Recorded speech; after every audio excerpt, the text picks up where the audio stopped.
Ito ang aking mga beauty tips sa paliligo. Ang cold water ay mas hindi nakaka-dry ng skin kumpara sa hot water. So kung hot water ang pipiliin natin, bilisan lang ang paliligo.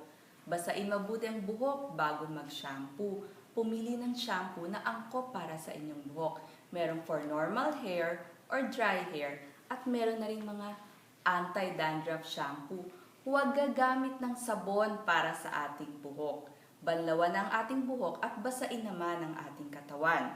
Sa pagpili ng sabon, meron ng mga moisturizing soap, antibacterial soap kung meron tayong pimples o sugat, at meron ring mga gentle skin cleanser para sa ating balat.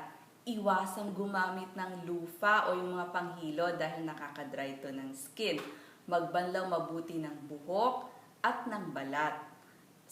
Tapos naman, sa pagpapatuyo ng buhok, marahan lang ang paggamit ng towel para hindi malugas ang ating buhok. Pagkatapos ng maligo, maglagay agad ng lotion para ma-absorb ng skin ang lotion. Dahil malambot pa ang ating balat nun mas na-absorb niya itong mga lotion na gagamitin natin. So pag naligo tayo, presko tayo, mas maganda pang araw natin. Have a nice day po!